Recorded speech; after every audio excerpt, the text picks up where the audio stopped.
today's video, I'll be talking about the recent update as well as the current state of Toilet Tower Defense. As I'm sure all of you guys have noticed, the game's player count isn't even close to what it used to be.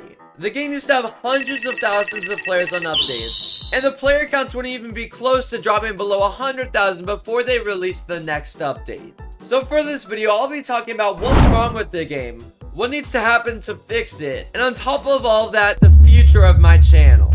I've been wanting to make this video for about a month or so, around when the clock event ended, because that's definitely when the player count drops significantly. But anyway, before we begin, make sure to leave a like and subscribe so we can hit 200,000 subs before the end of the year. At the time of recording this, we're literally less than 27,000 subs away from our goal, so it would help me a ton if you were to subscribe. And also, join my Discord server because we host giveaways there daily and I post sneak peeks to future videos as well. Link is in the description. But yeah, for chapter 1 or segment 1 for this video, whatever you want to call it, we'll be talking about what's wrong with this game. And to start things off, I do think I want to talk about the recent updates, especially the Abysmal update that we had recently. I actually talked about this earlier in a video about a week ago, but the Abysmal mode isn't even new. It's literally copy and pasted from the Halloween event as well as the Turkey event back about a year ago. And to make things worse, the one unit that was literally only added to this update had to be pay to win. And not to mention that it was literally 599 Robux, which is just a pure cash grab. And it's not even really that good at all either. Like, it is just not that good whatsoever. I mean, you know it's bad when this is all they have for the update log. Like, it doesn't even fit the entire screen, bro. And like, these two podiums right here aren't even filled either. Like, yikes. So yeah, this update was just entirely just pure pay to win.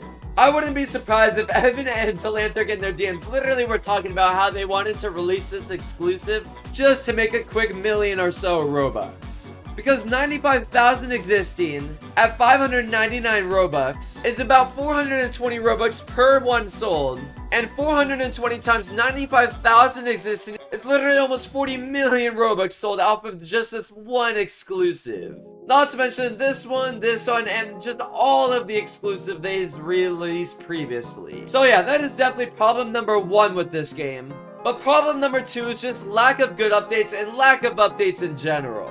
I said the last good update was the Endless Mode update. I mean, as you can see by my screen share, the last good update was literally in January, which is literally over 7 months ago. Since then, they've just added exclusive units, crate units, repeat maps, repeat events, repeat currencies, and actually, wait, never mind. There was actually the Marketplace update, which was pretty solid on March 2nd. But still, that's literally 5 months ago. I feel like the state of this game is just not good at all. For problem number 3, this one's a little bit different. I don't really want to say that Talanthric is greedy, but he just wants to make as much money as possible by keeping the development team as small as possible, which forces Evan to do loads of work for being the only scripter. I mean, I just want to take a look at some of the other development teams that have really big games on Roblox. So if I head over to Rollymons.com and just go to the games catalog, and let's just take Pet Simulator 99 for an example. As you can see, they literally have 200,000 players literally at all times. And on update days, they still have over 80 to 100,000 as well. Whereas Toilet Tower Defense has giant spikes, and then literally not even a day later dips below 50,000. Like, bro, this is just atrocious. Like, it literally got below 30,000 as of the time of recording this today. And as you can see on their group, they literally only have one developer, which is Evan and his alt account. And while sure, some of you may argue that they have tons of contributors, lots of these people are just testers, or people that made like one thing and then just got the contributor role.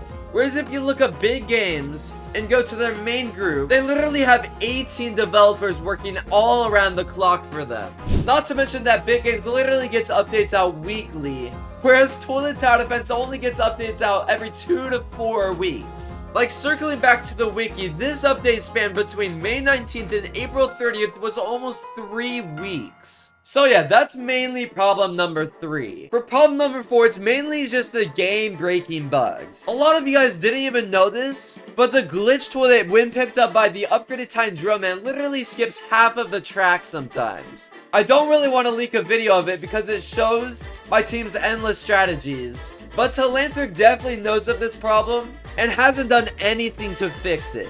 And not to mention that the Beach Ball Man literally had quote-unquote bug stats showing almost double the deeps it had. And that probably caused a ton of people to buy it, thinking it was nearly as much DPS as the Ultimate. And obviously all of this is just alleged, but I think what they did is a little bit deceptive. For the next problem I want to talk about, it's actually a combination of a few problems. So yeah, for number 5, it's actually the endless leaderboard taking 3 hours to get on, as well as continuously teasing 2 times and 3 times speed, but not actually releasing it for multiple updates. Like, it's literally almost been 3 months since they said that they were going to release 2 times speed, and literally at one point, the endless leaderboard took like 5 or 6 hours just to get on it. Like, the best time for wave 169 is 206 minutes, which is almost 3.5 hours. And for the bottom time, it's literally 4 hours. And to get on 167, for some people, it literally took 6+ hours this week,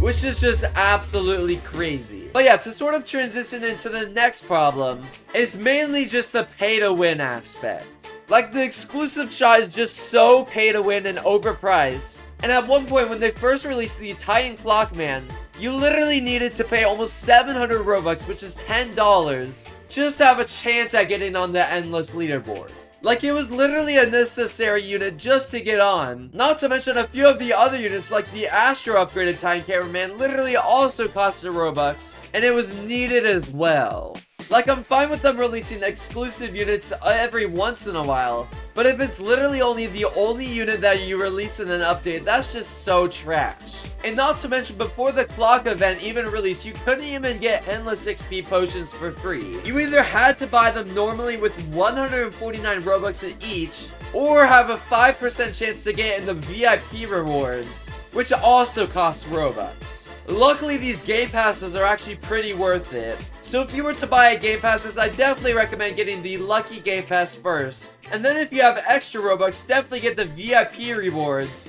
as well as double coins. Because with VIP rewards, you can literally get free luck boosts and coins boosts every 6 hours. And I have over 200 of each, just from claiming this every once in a while. And Telanthric actually leaked his Robux in one of his videos one time. He's definitely cashed out tons of Robux through DevX. And if you don't know what DevX is, it's basically where you can exchange Robux for real money.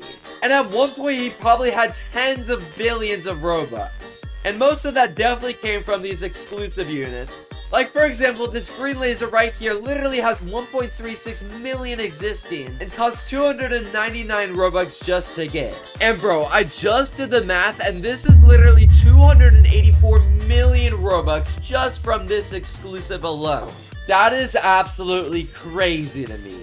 So yeah, if that doesn't prove that this game is pay to win, I don't even know what will. But yeah, for this next problem, I sort of talked about it earlier, but it's just the repetitiveness of updates. Like, literally every event is just the same currency, the same event, the same map, the same event pass, and the same rewards literally every single event, just reskinned. Like, the clock event is literally just a remake of the winter event. And honestly, I won't go too deep into this since I sort of talked about it earlier. But yeah, that is definitely problem number 9. And the final problem with this game isn't really sort of related to the game itself. It's more related to the community. I'm sure a lot of you guys do know about the BambiBlocks drama back in the day, but Telanthric and Inhi himself used to gatekeep partners from playing Skibidi Tower Defense. And obviously this was changed a few months ago. But yeah, to branch out on top of that, I do want to talk about how you literally only need to spam a few short streams or shorts in general to get partner in this game. Like, the requirements to get partner are so easy. All you need to do is spam short streams and farm until you hit 10,000 subs. I'll definitely go more deep into that in chapter 2. But yeah, that's pretty much the entire list of all the problems with this game that I could think of the top of my head. But I'm sure there's just loads more. Either way though, I don't want to talk too much trash about this game. And I definitely want to talk about what needs to happen to basically fix it. There are definitely a few good ideas that basically are opposites of the problems with the game that I talked about earlier. But for starters, I think I want to talk about 3 really good update ideas that need to happen either this week or later to make the game saved. For update idea number 1, I want to have a drill event. It'll basically be like the clock event, but there should definitely be a quest for a free UGC that's actually tough to get, rather than the past 3 UGCs that literally took less than 3 hours for someone to complete it. And yes, sure, it's sort of like a copy-paste update, but I think the clock event was big enough to where it actually makes sense for it to happen, especially if they add a cool feature along with it, rather than it just being the event. But yeah, for update idea number 2, I definitely want PvP mode. Telanthric has definitely talked about releasing this as well. It's sort of like 2 times speed, but I kind of want to talk about how it would look like. Basically, it would be server based, and there would just be a for fun mode and a ranked mode. Ranked mode would have 10 plus ranks, as well as a global leaderboard for a ranking for the top 100, and maybe even the top 10 players get gems. And what would be really cool is that the top 1 player gets an exclusive unit that's only attainable for being the number 1. And yeah, it would basically just be a 1v1 mode, sort of like Endless. But what would be really cool is that if you could like sabotage the other players by like using your money to spawn in units, or even like using your money to take away units from the other team. Well, not team, but other player. But yeah, for the final update that I definitely want to talk about is clans. This is definitely my personal favorite of the 3 ideas, and it can basically be like Pet Simulator 99. In fact, let me hop into Pet Simulator 9 right now. Watch this fire transition right now.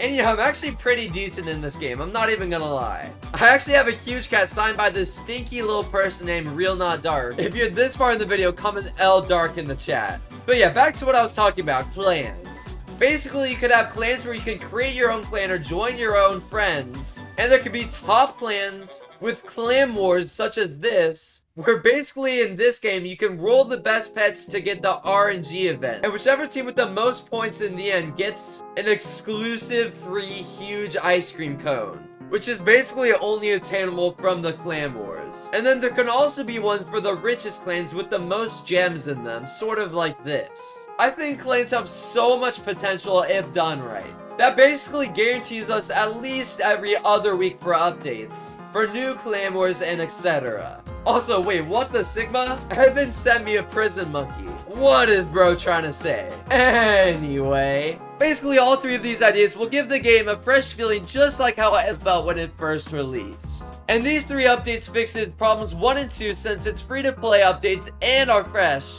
And for problem 3, 4, and 5, it's a super easy fix. Literally all you have to do is hire at least 2 more scripters, at least 1 more modeler, and definitely a better manager to make sure things get done as soon as possible. Hiring 2 more scripters allows Evan to catch a break. He's just super overworked for sure. And I actually asked them about this earlier, and basically what he told me is that when the game first released, some very important features such as matches were rushed, which made it really hard to create new features and maintain the code. To put it simply, the code Evan scripted a year ago was just super bad, so the lack of updates was caused because he needed to re-script everything. And in Telanthric's videos, he's always complaining about his modeler taking forever for the units to be modeled. So if he has an extra modeler, he wouldn't have to fully rely on one person. And actually, hiring additional scripters would also fix the problem that there are tons of glitches in the game. So it would obviously fix problems 6 and 7, because we could have additional features a lot quicker with 1 or 2 more scripters. And I get that finding the perfect fit for a development team is really tough to do, but I think it's worth it for the longevity of the game. But for problem number 8, it is definitely going to take a while to fix. In order for the game to be a lot less pay to win, there needs to be tons of free-to-play updates, and just aspects in general. The Clock Event Season Pass was a great example of this because before it was released, there was no free-to-play way to get XP potions. But you could actually get a handful of them for free if you play just the game for a while. There just needs to be tons more options like that for people who can't spend Robux or just don't want to have free-to-play alternatives to make the game more fair. And by all means, continue to release exclusives into the game. You just can't make it the only necessary thing to buy to achieve something in the game, or make it literally the only unit to be added in an update. Like the Demented Cameraman literally just could have been a Godly in the summon area, alongside the upgraded Titan Cinema Man. But no, they just had to decide to make it the most expensive Robux unit we've ever had in a while. And it's not even that good either. Anyway, I'm getting a little bit sidetracked. Circling back to how the game needs to have more developers, If Telanthric were to hire a few new people to the development team, they could literally push out exciting new content other than the constant cycle of new exclusive units, new crate, new currency, new map. Like, it's literally all just the same every single update. So yeah, that also fixes problem number 9. But for the final problem, it's just the partners that have been added to the partner role. I can't leak anything that's been going on in partner chat, but literally every single day, it's just a new fight between various content creators about the type of content they post. But that's kind of just an entirely separate problem. What I want to focus on right now, what needs to happen is the requirements to get partner. Now, obviously, I may be a bit biased on this, because obviously I am a long-form content creator. But I definitely used to spam tons and tons of short streams to farm subs. And I remember literally one day I gained like 20,000 subs or something crazy like that. Literally in a single day. So I guess I can't really be biased on this. I think the requirements that are in place right now are just so good for specifically long-form creators. Like 10,000 subs and 1,000 views is a solid achievement. And definitely should get you partner if long form videos is strictly all you do. But like for shorts and short streams creators, well, more so spammers, you can literally stream for like 1 week and get partner just like that. So I think the requirements for those creators should be 50,000 subs and 10,000 views or more a stream. And for those streams, they can't be more than 5 hours long. That way people can't just AFK stream overnight to meet the 10k subs requirement. And actually, I just thought of a new solution. Another solution to this problem would be to add different tiers of content creators based off of what type of content you make and how many views you get in that subject. Different tiers could unlock different perks, such as Tier 1 allows you to create sandbox games and have specific commands. Tier 2 could allow you to sign units and unlock the rest of the commands. And what's really cool is that Tier 3 could possibly get you a custom unit in the game, and maybe even early access to updates, sort of like what Skibidi Tower Defense does. Basically, to wrap up everything, what I'm trying to get across is that there's a tons of problems in this game right now, and for the most part, they could easily be fixed with a little effort to them, and obviously a bit of time as well. But for the final chapter of this video is the future of my channel. I'm constantly in contact with Evan, and I can deal whenever I want as well. So I do know what's planned for the future. For this game specifically, obviously. Obviously, I can't spread that much information, but there are definitely some very, very cool features coming soon to the game. But the problem is that by the time they come out, the game might just be too far from saving.